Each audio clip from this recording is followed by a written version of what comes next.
Hello दोस्तों, मैं Sunil Sutar, junior account assistant Indian railway आप सभी का अपने यूट्यूब चैनल एसएस क्लासेस पे स्वागत करता हूं।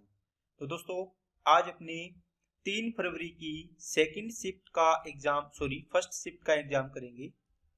फर्स्ट शिफ्ट का एग्जाम अपने करेंगे।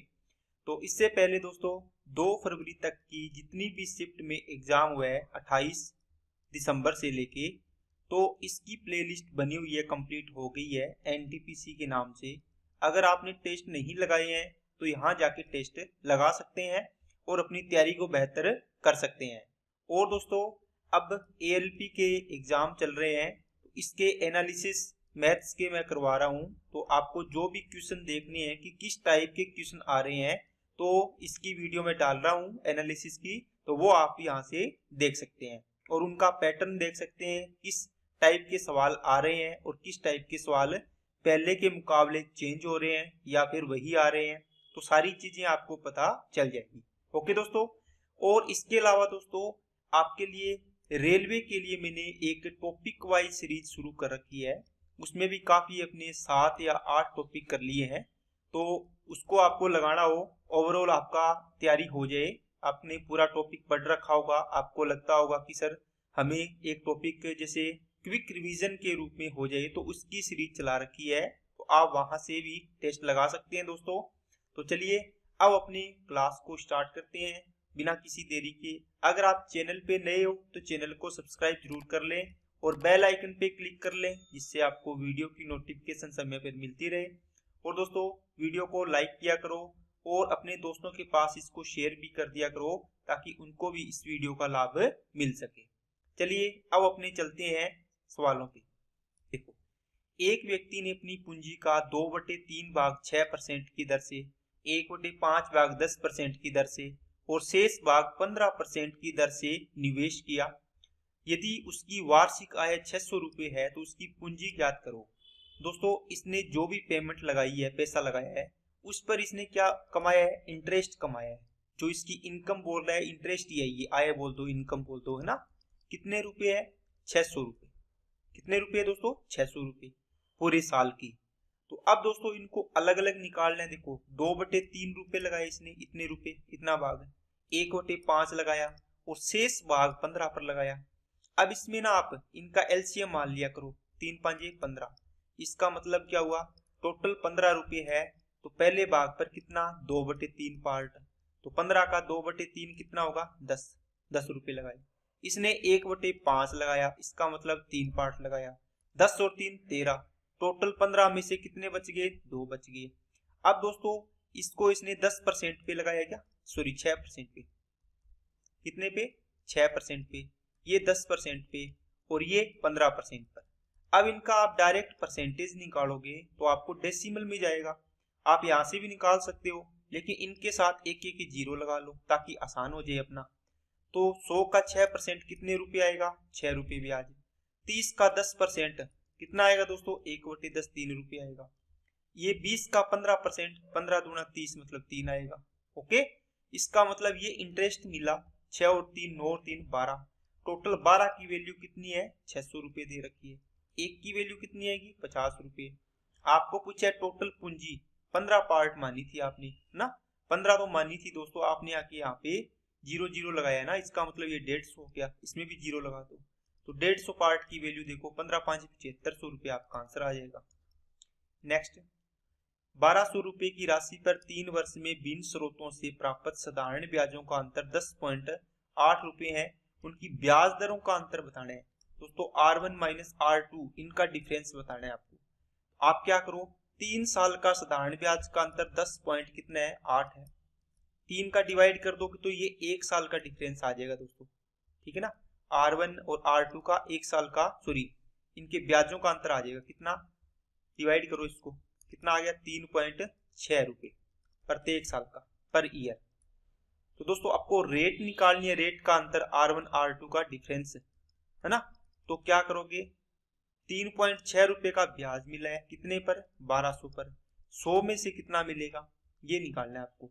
डेसिमल 0 लगा दो नीचे, 2 0 से 2 0, 12 तिया 36, 3/10 बच गए, इसका मतलब 0.3% आंसर आ जाएगा। नेक्स्ट, एक आदमी ने 20 की चाल से चलते हुए स्कूल से पार्क तक की दूरी को, स्कूल से कहां तक दोस्तों, ये स्कूल, ये पार्क तक की दूरी तय की और 5 की स्पीड से वापस आया। 20 की स्पीड से गया, 5 की स्पीड से वापस आया। ठीक है, इसकी एवरेज स्पीड निकाल लो दोस्तों। ठीक है, 20 और 5 का कितना आएगा एलसीएम बताओ, या फिर आप इसको डायरेक्ट भी कर सकते हो। कैसे, 20 और 5 का, 20 से गया 5 से वापस आया, रेशियो कितना बना, 4:1। किसका, स्पीड का। टाइम का रेशियो 1 कितना हो जाएगा, 4। अब ये कह रहा है टोटल इसको यात्रा में 5 घंटे लगे, तो बताओ रेशियो में कितने पार्ट हो गए, टोटल 5 पार्ट, 4 और 1 5 की 5 घंटे। इसका मतलब एक की वैल्यू 1, तो ये 1 घंटा हो गया, इसको 4 घंटे लगे। आपको दूरी निकालनी है, ये देखो 20 स्पीड थी ओरिजिनल, 1 घंटे तक चला, तो कितनी किलोमीटर दूरी होगी, 20। नेक्स्ट, इनका एलसीएम निकालना है, 22, 24, 48, 16। ऑप्शन से चेक करो, ये 22 है तो देखो 11 × 2 है, 11 का मल्टीपल देखो 48 नहीं है, 64 में नहीं जा रहा, इसमें 11 एकम 11 कितना बचेगा, 6। ये जा रहा है ना, इसमें जा रहा है, इसमें 11 का मल्टीपल जा रहा है। ठीक है, इसमें 11 चौके 44, 11 88, इसमें भी जा रहा है। अब इसके अलावा आप इसमें देखो 3 का मल्टीपल है क्या, ये 3 का मल्टीपल है, इसमें 3 आएगा। ये है क्या 3 का, देख लो, 3 5 15 2, ये 3 का नहीं है, इसका मतलब ये ऑप्शन नहीं होगा, ये ऑप्शन हो जाएगा। नेक्स्ट, 10 पुरुष किसी कार्य को 18 दिन में कर सकते हैं। देखो एक मेन है, इसकी अपने एफिशिएंसी मान लिया करो दोस्तों, कितनी, 1 यूनिट है ना। एक मेन कोई भी आदमी 1 यूनिट काम करता है, तो 10 आदमी कितने काम करेंगे, 10 × 1 काम करेंगे, है ना। इनटू कितने दिन तक, 18 दिन, ये टोटल वर्क हो गया आपका। अब कहता है कि 6 दिन, तो बताओ ये टोटल वर्क आपने निकाला, इतना करना था। 6 दिन बाद 5 पुरुष आए, इसका मतलब शुरू वाले 6 दिन तक तो यही थे ना, कितने, 10 पुरुष, इनकी एक एफिशिएंसी थी, 6 दिन तक काम किया, टोटल कितना काम कर दिया, 60। ये घटा दो इसमें से, रिमेनिंग काम कितना बच गया, 120। अब क्या हुआ, 6 पुरुष और आगे, सॉरी 5 और आगे, 10 पहले थे, 5 और आगे, कितने हो गए, टोटल हो गए 15। प्रत्येक की एफिशिएंसी 1 है, तो टोटल एक दिन में कितना यूनिट काम करेंगे, 15। 120 काम कितने दिन में कर देंगे, 15 8 120, 8 दिन में। नेक्स्ट, ये सवाल अच्छा है दोस्तों। देखो 2 की पावर x + y = 16, तो आप ना 2 के बेस को, 2 है ना इसका बेस, इसी में इसको बना लो, तो 2 की पावर x + y = आएगा 2 की पावर 4। अब बेस समान है तो पावर भी इक्वल होगी, तो इसका मतलब x + y की वैल्यू किसके बराबर होगी, 4 के बराबर। सेम प्रोसेस इसमें लगाओ, 2 की पावर क्या लिख सकते हो इसको, 6x - y = क्या होगा, 2 की पावर 1 लिख सकते हो इसको। अब देखो आधार समान है तो घातें क्या होगी, बराबर होगी। 6 × x - y बराबर कितना आ गया, 1 आ गया। यहाँ लिखोगे 6x - 6y बराबर कितना, 1। इसमें से अब देखो आपको चेक करना है, उभयनिष्ठ हल है, अद्वितीय हल है, तो आपने चीजें सीखी होगी दोस्तों। अपने a1/a2 बराबर b1/b2 बराबर c1/c2 चेक करते हैं। a1x + b1y + c1, दूसरी समीकरण है a2x b2y + c2 = 0 होता है, अपने चेक करते हैं। अब यहां से देखो x का गुणांक कितना है, 1, इसमें x का दूसरी इक्वेशन में 6, यहाँ x का गुणांक 1, यहाँ y का गुणांक -6। आप इसको चेक करोगे तो ये दोनों बराबर नहीं आ रहे, पहले 2 पार्ट। जब पहले 2 पार्ट बराबर नहीं आए तो इसका मतलब है अद्वितीय हल होगा। ठीक है, अद्वितीय किसमें आ रहा है, किसमें आ रहा है। अब आपको वैल्यू निकालनी है, तो वैल्यू कैसे निकालते हैं दोस्तों, समीकरण को हल करना है। कैसे करोगे, देखो इसको 6 से गुणा कर दो, तो 6 × 24 हो जाएगा बराबर करने के लिए। इनको जोड़ दो एक बार, तो x की वैल्यू आ जाएगी 12x बराबर, ये तो कट जाएंगे ना, 24 और 1 कितने हो गए, 25 हो गए। x की वैल्यू आ गई 25/12। अब देखो यहाँ x की वैल्यू 23/12 गलत है, इसका मतलब यहाँ सही है, ये ऑप्शन हो जाएगा, दूसरे की निकालने की जरूरत ही नहीं पड़ेगी। नेक्स्ट, एक मोबाइल के मूल्य में 20% कमी, फिर 10% की वृद्धि, मूल्य में होने वाला कुल परिवर्तन। दोस्तों 20 की कमी, 10 की फिर वृद्धि, फिर ओवरऑल क्या हुआ, -20 × 10 हुआ, प्लस का 10 हुआ अपॉन 100, तो ये हो जाएगा -10। इसको 2 0 से 2 0 कट गया तो माइनस का 2 आ जाएगा। देखो -2 है ना, तो माइनस प्लस माइनस, तो 12% की क्या आ जाएगा, चेंज आ जाएगा इसके अंदर। नेक्स्ट, एक परीक्षा में 80% छात्र भौतिक विज्ञान में, 70% छात्र किसके अंदर है दोस्तों, रसायन विज्ञान में, केमिस्ट्री में उत्तीर्ण हुए हैं, जबकि 15% दोनों ही विषयों में अनुत्तीर्ण हुए। ये लाइन दोस्तों ध्यान से पढ़ना। 325 छात्र दोनों विषयों में उत्तीर्ण हुए, तो परीक्षा में भाग लेने वाले छात्रों की टोटल संख्या बतानी है। इसको दोस्तों वेन डायग्राम से हल करेंगे। एक तो है दोस्तों फिजिक्स, एक है केमिस्ट्री। कहता है कि अब देखो दोनों के अंदर क्या है, फिजिक्स के अंदर तो पास हुए हैं कितने, 80% पास, और केमिस्ट्री के अंदर क्या हुए, 70% पास। लेकिन फिजिक्स प्लस केमिस्ट्री दोनों में क्या हुआ है, 15% क्या हुए दोस्तों, फेल हुए हैं। इसके अकॉर्डिंग बना लो दोस्तों आप, फेल के अकॉर्डिंग इनको भी। 80% पास तो 20% फेल, 70% पास तो 30% फेल। अब देखो फेल फेल फेल बन गया, इसमें अपना जो भी ये बनेगा तो ये फेल का बना लो सारा का सारा, समझ गए ना। अब देखो इसके अंदर कितने आए दोस्तों, फिजिक्स में 30% आए टोटल फेल, इसमें सॉरी 20% आए ना, इसमें कितने आए हैं, 30% आए हैं। दोनों में कितने फेल है, 15%। बताओ ये पूरा गोला फिजिक्स का, तो ये कितने बच गए, 5%, ओनली फिजिक्स में फेल। 30 है पूरा गोला, तो ये 15% ओनली केमिस्ट्री में फेल। टोटल 15 और 15 30 और 5 35% तो आपके होगी दोस्तों फेल। अब बताओ पास कितने हुए होंगे, 65%। इसने दिया है कि दोनों में उत्तीर्ण कितने हैं, पास कितने हैं, 325। आपको 100% की वैल्यू चाहिए, ये इसका कितना गुना है, 5 गुना। 5 गुना कर दो तो कितना आ जाएगा, 500। नेक्स्ट, 7 संतरे 28 से 42 आमों के पेड़ों में पंक्तियों को इस प्रकार लगाया जाना है कि प्रत्येक पंक्ति में केवल एक ही किस्म के पेड़ हो और पेड़ों की संख्या समान हो। इस प्रकार लगाए गए पेड़ों की पंक्तियों में न्यूनतम संख्या बतानी है। देखो पंक्तियों की न्यूनतम संख्या बतानी हो तो दोस्तों क्या करोगे, 7 28 और 42 है ना, ये सेब है, 7 संतरे 28 सेब और 42 इनको लगाना है। अगर पंक्ति ज्यादा कम से कम रखनी है तो एक पंक्ति में ज्यादा से ज्यादा आपको रखने पड़ेंगे ना, समझ में आ गई ना बात है। इसका मतलब इनका क्या लेना पड़ेगा, HCF। कितना आएगा, 7 28 और इसका 42 का 7 HCF आ गया। अब पंक्तियों की संख्या निकालनी है, तो 7 संतरे हैं, ठीक है, एक पंक्ति में 7 ही लग सकते हैं। ये देखो एक लाइन आ जाएगी, एक ही लाइन चाहिए पंक्ति। 28 संतरे है, एक लाइन में 7 लगा सकते हैं ज्यादा से ज्यादा, बराबर रखने के लिए। प्रत्येक में 7 रखने हैं ना इस प्रकार, है ना, दूसरी में भी 7 रखने होंगे दूसरी प्रकार की में, समझे आ गई। इसमें 42 है, इसको 7 के अकॉर्डिंग रखेंगे तो इसमें 7 चौके 28, 7 छके 42, 6 और 4 10 और 1 11, तो कितनी पंक्तियां आएगी इस प्रकार, 11 पंक्तियां आएंगी टोटल। तो इसकी संतरे की कितनी, एक ही पंक्ति आ जाएगी। 28 सेब की कितनी, देखो 28 सेब है, एक पंक्ति में 7 रखोगे तो कितनी पंक्ति आएगी, 4 पंक्ति तो सेब की आएगी। उसके बाद 6 पंक्ति किसकी आएगी दोस्तों, किसकी आएगी, आम की आएगी, इस प्रकार। नेक्स्ट, किसी वस्तु को 150% के लाभ पर बेचा जाता है तो उसके क्रय मूल्य और विक्रय मूल्य का अनुपात, दोस्तों ये लाभ परसेंट है तो 150% को अपने 3/2 लिख सकते हैं। 2 रुपए क्रय मूल्य है इसका, सिप्पी 2 रुपए, तो एसपी कितना हो जाएगा, 3 रुपए इस पर लाभ हुआ है, इसका मतलब 5, इनका अनुपात कितना आ गया, 2:5। नेक्स्ट, यदि किसी समांतर चतुर्भुज के एक कोण का माप उसके सबसे छोटे कोण के माप के दुगुने से 48 कम है तो समांतर चतुर्भुज के सबसे बड़े कोण का माप ज्ञात कीजिए। दोस्तों एक समांतर चतुर्भुज दिया हुआ है आपको, ठीक है, इसके अंदर देखो क्या दिया है, सबसे बोला कि सबसे छोटे कोण का माप, सबसे छोटा कोण तो यही होगा, दोनों बराबर होते हैं ये, ओके। सबसे छोटा कोण मान लो आपने थीटा मान लिया, कहते हैं इसके दोगुने, है ना, इसके दोगुने से 48 कम है। देखो एक कोण का माप उसके सबसे छोटा कोण ये रहा थीटा, इसका दोगुना से 48 कम है ये कोण। अब इन दोनों कोणों का योग कितना होगा, 180, तो theta plus 2 theta minus 48 equal to कितना होगा, 180 होगा।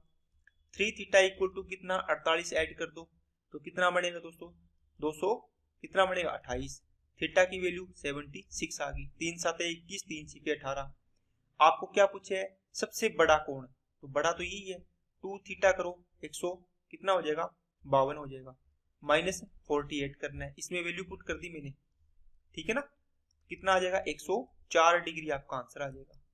नेक्स्ट, किसी समबाहु त्रिभुज का परिमाप 36, तो देखो प्रत्येक भुजा कितनी आ जाएगी दोस्तों 12 12 12, ऊंचाई कितनी दे रखी है 6, इसका एरिया पूछा है बताओ 1/2 गुना आधार गुना ऊंचाई, 2 छिक 12 6 छिक 36। नेक्स्ट, एक भाग के प्रश्न में मतलब ये बोल रहा है एक डिवाइड का एक क्वेश्चन है, उसमें भाजक भागफल का 2 गुना इन शेष का 6 गुना है, यदि शेष 8 है तो भाज्य का मान। दोस्तों इसमें अगर कंफ्यूजन होती हो ना तो इस प्रकार बना लिया करो, यहाँ तो भाजक होता है, ये भाज्य और ये भागफल है ना, यहाँ पर क्या होता है रिमाइंडर शेष फल। अब बताओ भाजक ये भागफल का 2 गुना, भागफल पता नहीं अभी तक का 2 गुना है ना, इन शेष का 6 गुना है, ये भाजक है, ये शेष का 6 गुना है दोस्तों इसका, तो शेष कितने है 8, 8 का 6 गुना करेंगे तो ये तो आ गया 48। अब देखो ये भाजक ये 48, भागफल भागफल का ये 2 गुना है, इसका 2 गुना करोगे तब 48 आएगा, इसका मतलब इसकी वैल्यू कितनी है 24 है। ठीक है, अब आपको निकालना है क्या संख्या भाज्य निकालना है ये वाला, तो कैसे निकालते हैं 48 भाग इसके अंदर ये निकालना है, ये 24 और ये 48, इन दोनों का मल्टीप्लाई प्लस ये कर दो, 24 चौके 96, 24 8 192, 2 15 11 और ये 8 ऐड कर दो तो कितना आ जाएगा 1160।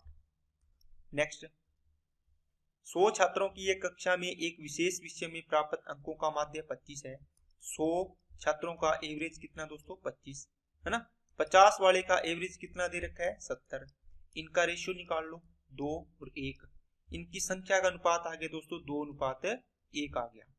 अब आप इनको मल्टीप्लाई करके निकाल लो सी डायरेक्ट है ना, 25 गुणा 50 हो गए टोटल, 70 एकम 70 हो गए, टोटल कितनी संख्या है इनकी नंबर कितने है 2 और 1 3 हो गए, तो 70 और 50 120 डिवाइड बाई कर दो 3, तो कितना आ जाएगा दोस्तों 40, ये आंसर आ गया। बात समझ में आ गई क्या सभी को? बाकी आप इसमें एलिगेशन लगा सकते हो, देखो 25 एवरेज है और बाकी का कितना है 70 माध्य है। ओके, ये बीच वाला निकालना है ओवरऑल, इनका आपने संख्या का अनुपात कितना निकाला दोस्तों 2:1।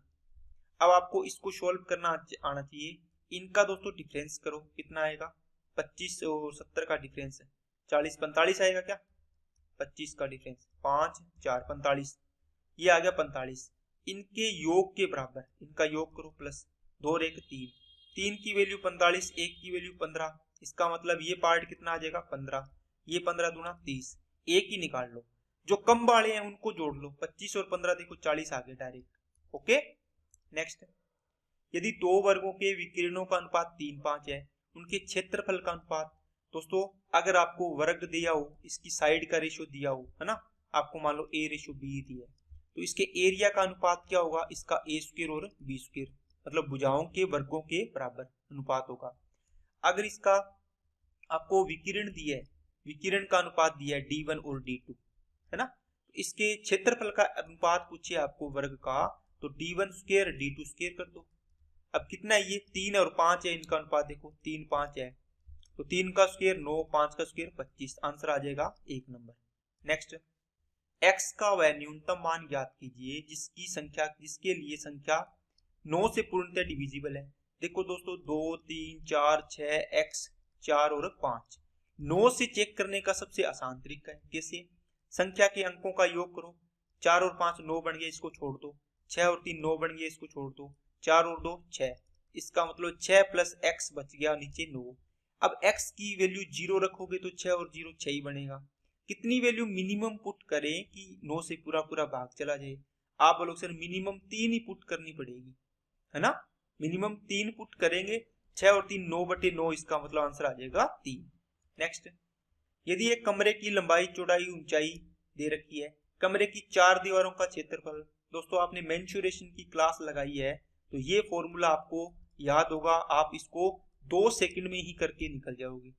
तो 2 चारों दीवारों का क्षेत्रफल क्या होता है 2 इंटू ऊंचाई लंबाई प्लस चौड़ाई, 2 इंटू ऊंचाई कितनी है 30, लंबाई और चौड़ाई को ऐड करो 35, 35 दिया 105 दूना 210, तो 21 आ गया answer. Next, cot theta 3 theta cot 6 theta equal to 1, तो 10 15 थीटा इक्वल टू इसका मान बताना है, दोस्तों ट्रिग्नोमेट्री की क्लास है, उसमें मैंने अच्छे से करवाया था। ये टाइप वाइज क्वेश्चन में आपको दिया होता है cot A into cot B बराबर क्या हो 1 हो। कब होता है ये? जब a प्लस बी बराबर क्या हो 90 डिग्री, है ना। ये दोनों तरीके से आना चाहिए। a प्लस बी बराबर 90 डिग्री हो तो कोट ए कोट बी बराबर क्या होता है 1 होता है। या कोट ए कोट बी दे रखा है बराबर 1, इसका मतलब a और b दोनों कोणों का योग क्या होगा 90 डिग्री होगा। तो इसके देखो 3 थीटा और 6 थीटा 9 थीटा, इसका योग कितना होगा 90। थीटा की वैल्यू आ गई 10 डिग्री। आपको पूछे 10 15 थीटा, तो 15 कितना हो जाएगा 150 डिग्री। अब 150 डिग्री का मान निकालना है तो दोस्तों 180 माइनस 30 लिख सकते हो इसको, या फिर क्या लिख सकते हो 10 क्या लिख सकते हो आप 90 प्लस कितना 60 डिग्री लिख सकते हो। बात समझ आई क्या?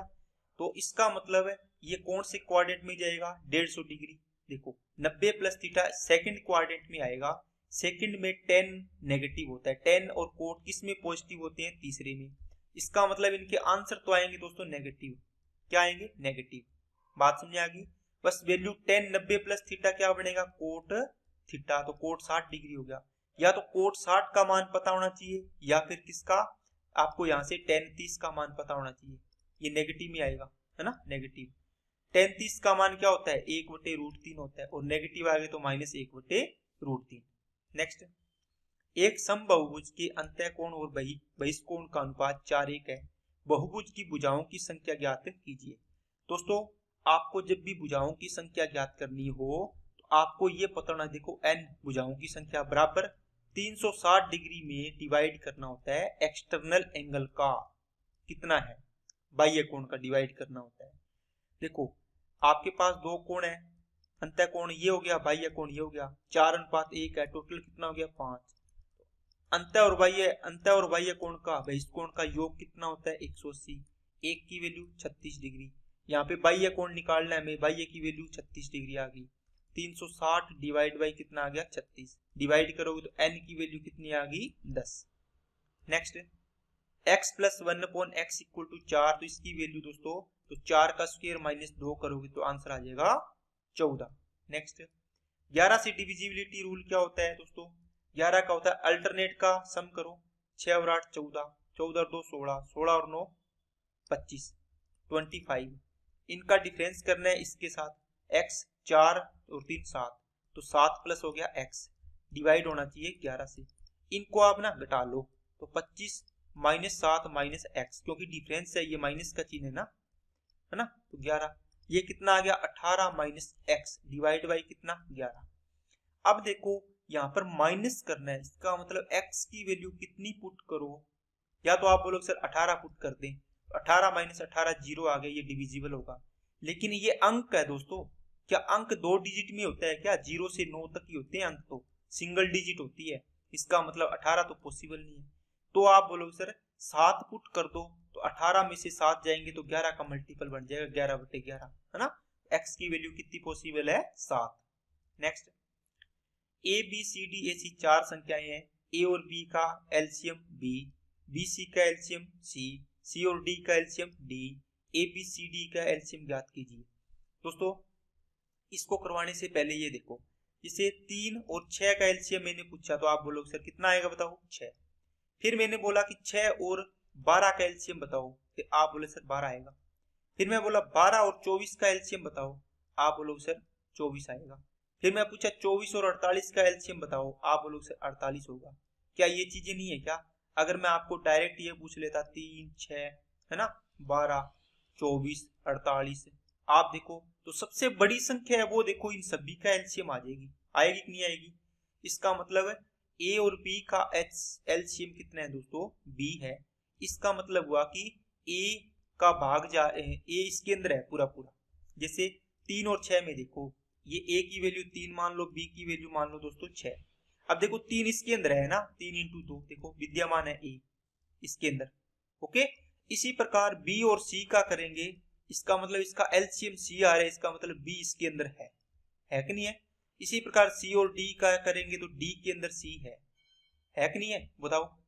इसका मतलब क्या हुआ, ये सारे इस प्रकार आप एक एग्जांपल से समझ सकते हो। तो सबसे बड़ी संख्या कौन सी आएगी? डी। कौन सी आएगी? डी। तो इसका आंसर क्या हो जाएगा? डी वाला। नेक्स्ट, इनका दोस्तों एलसीएम निकाल लें। रूट करो 6, रूट करो 8, 6 और 8 का एलसीएम कितना आएगा? 24। Next, cos x plus 1 upon cos x equal to 2, तो cos की power nx plus 1 upon cos की पावर n का मान ज्ञात करना है। दोस्तों इसको सवाल को देखते ही बच्चे डर जाते हैं, कैसे कि इतनी n पावर कैसे करेंगे। देखो दोस्तों इस प्रकार का सवाल वो आसान होता है। कैसे? देखो cos x plus 1 upon cos x का मतलब 1x plus 1 upon x equal to 2 दे रखा है। यहाँ पर वैल्यू भी पुट करके देखोगे तो आप देखोगे x की वैल्यू 1 पुट की, यहाँ भी 1 पुट की, तो आंसर आ जाएगा 2। इसका मतलब यहाँ cos है, इसका मान भी क्या है? cos x इक्वल टू 1 है। तो cos कितने डिग्री पर 1 होता है? आप लोग सर cos 0 डिग्री पर क्या होता है? 0 डिग्री पुट करते हैं तब 1 आता है। तो थीटा की या x की वैल्यू कितनी आ गई दोस्तों? कितनी आ गई? 0 डिग्री आ गई। अब cos 0 का मान कितना होता है? 1, तो 1 की power n plus 1 upon cos 0 का मान 1, तो 1 की पावर n। 1 की पावर कितनी भी करो 1 ही आता है, तो 1 और 1 कितना हो जाएगा? 2 हो जाएगा। आंसर तो कितना आना है? 2 आना है।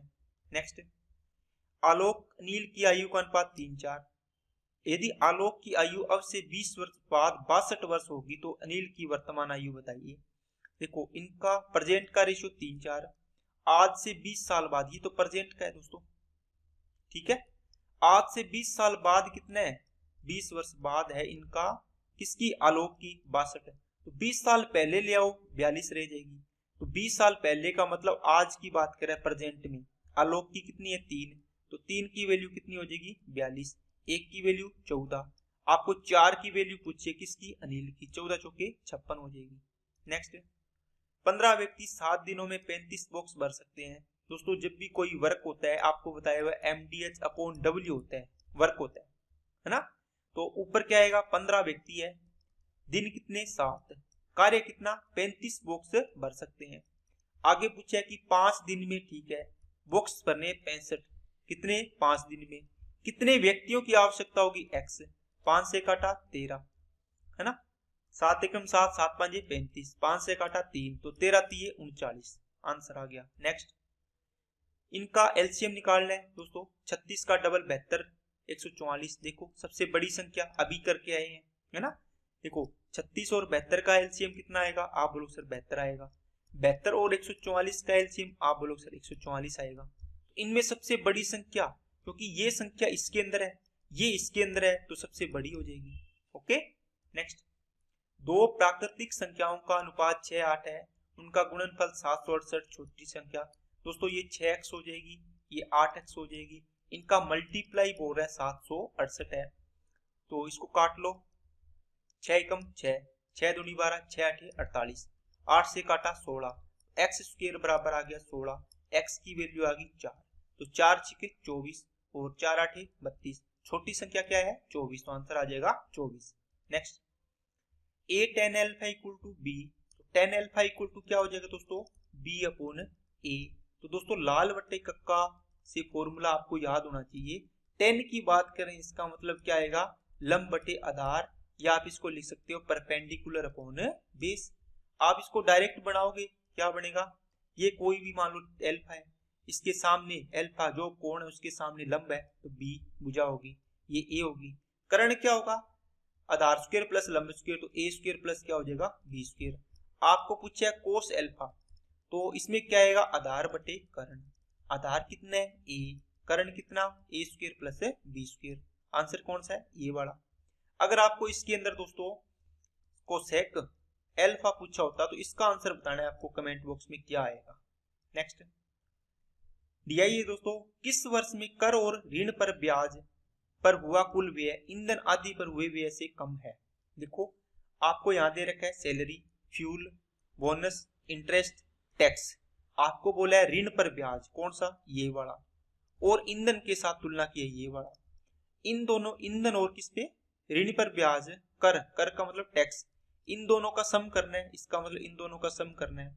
18 और 4 22, तो ये लगभग आएगा दोस्तों 23 की। ये कितना है? 20। ये बोल रहा है कम है, इन दोनों का टोटल है उससे कम होना चाहिए, तो 23 है। ये कितना है? 20 ही है, तो ये तो नहीं होगा। 22 और 7 29, ये तो है 29, इन दोनों का सम, तो लेकिन ये कितने 23, ये तो ज्यादा है, ये कम होनी है। 16 और 8 24, लगभग 25 के नजदीक जाएगा, ये 19 है, ये कम नहीं है, फिर भी ज्यादा है। 17 और 6 23 या 24 के लगभग आएगा इसका। और ये कितना है दोस्तों 28 29 के, तो ये आ गया इसका आंसर। ठीक है ना, जो बोल रहा है तो 2016। नेक्स्ट, एक यदि सूची मूल्य पर 10% की छूट देने पर किसी वस्तु का विक्रय मूल्य 36 रुपए है, तो उस सूची मूल्य पर 20% छूट देने पर विक्रय मूल्य कितना होगा। देखो आपने 10% छूट दी, 90% वैल्यू कितने के बराबर, 36 के। 20% छूट दोगे तो 80% होगी वैल्यू, तो कितना होगा 36/90 इंटू 80। तो इसको काटो 0, 9 चौक 36, 4 8 32। नेक्स्ट, 1200 सेब लड़कों के समूह में वितरित किए गए, प्रत्येक लड़के को समूह में मौजूद लड़कों की संख्या के 3 गुने के बराबर सेब मिले। समूह में लड़कों की संख्या ज्ञात करो। दोस्तों मान लो टोटल लड़के कितने हैं, 20 लड़के हैं। कितने हैं, 20 लड़के हैं। ये कहता है प्रत्येक लड़के को समूह में मौजूद लड़कों, जितने भी टोटल लड़के हैं उसके एक लड़के को मिला है 3 गुना के बराबर, है ना। जैसे मान लो क्लास के अंदर 10 बच्चे हैं, ठीक है, इसमें सेब बांट रहे हैं, ये कितने है टोटल, 10 स्टूडेंट है, 10 बॉयज है। तो प्रत्येक बॉयज को कितना मिला, प्रत्येक लड़के को इसका 3 गुना मतलब 30 मिले हैं, है ना। अगर 50 लड़के होते तो एक लड़के को कितना मिलता, 50 का 3 गुना 150। मतलब 20 लड़के हैं तो इसका 3 गुना कितना हो जाएगा 3B। गुणा करोगे तो इसके बराबर आ जाएगा, किसके, 1200। इसका मतलब है एक लड़के को मान लो 10 टॉफी मिली और लड़के कितने हैं 50। देखो इनका तो गुणा करोगे तो टोटल आ जाएगा। यही चीज मैंने यहाँ की है, एक लड़के को 3B टॉफी मिली, टोटल लड़के हैं 20, तो बराबर कर दिया 1200, 3 से काटा 400, तो 20 स्क्वायर बराबर 400। B की वैल्यू 20। आपको पूछा है समूह में लड़कों की संख्या, आपने समूह के लड़कों की संख्या B मानी थी, B की वैल्यू आ गई 20। ओके, अगर आपको पूछता प्रत्येक लड़के को कितनी मिली तो आप बोलते 3B मिली, तो 20 दिया 60, ये आंसर आ जाता है इसका, 60 से मिले प्रत्येक लड़के को। ओके, नेक्स्ट, किस पिछले वर्ष की तुलना में किस वर्ष में वेतन पर व्यय की वृद्धि 20% से अधिक थी। दोस्तों वेतन कौन सा है, सैलरी है, ये 60.5 से कितने 68.4, तो कितने की, लगभग 8 की वृद्धि हुई है। ओके, इसका 20% निकालो, क्या 20% 12 60 इंटू 12 20 12 आएगा लगभग, ये तो कितना आ रहा है 8 ही आ रहा है, तो ये आंसर नहीं होगा। आगे 68 से कितना हुआ 62, ये तो कम हो गया, इसको छोड़ दो। 62.8 से ये हुआ लगभग 67 पॉइंट इतना 2, तो ये लगभग कितना बढ़ा दोस्तों, 5 की वृद्धि हुई है इसके अंदर, कितने की 5 की। 62 का लगभग 20% देखो इसके बराबर अधिक हो रही है क्या, 62 दूना 124, ये तो 12.4 आ रही है ना, तो ये तो 5 ही है। अब आगे देखो 62 पॉइंट ये 2 से 67.2 से 84 हो रहा है, तो ये लगभग कितनी वृद्धि हो रही है, 17 की वृद्धि हो रही है।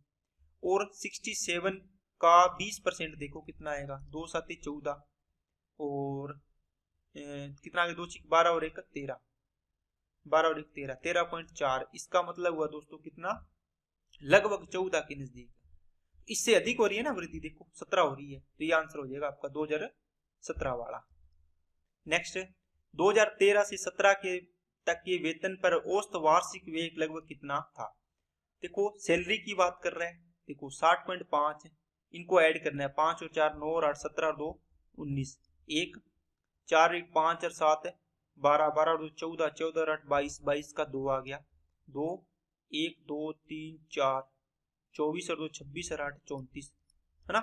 ये 342.9 कितने है, 5 साल है, डिवाइड कर दो, 5 के 30, 4 5 8 40, 2 9 बच गया, ये डेसिमल लगा दो, 5 5 25, तो कौन सा आएगा, ये वाला ऑप्शन बनेगा क्या, इसमें भी 5 आ रहा है, इसमें भी आ रहा है, तो एक अंक आगे और कर लो, 4 5 8 40, पूरा पूरा चला जाएगा, सॉरी 3 नंबर आंसर आ जाएगा। ओके, तो आज की क्लास के सारे क्वेश्चन कंप्लीट होते हैं दोस्तों। अगर आपको वीडियो अच्छी लगे तो लाइक करना, चैनल को सब्सक्राइब नहीं किया हुआ तो चैनल को सब्सक्राइब कर लें और बेल आइकन पे क्लिक कर लें, जिससे आपको वीडियो की नोटिफिकेशन समय पर मिलती रहे।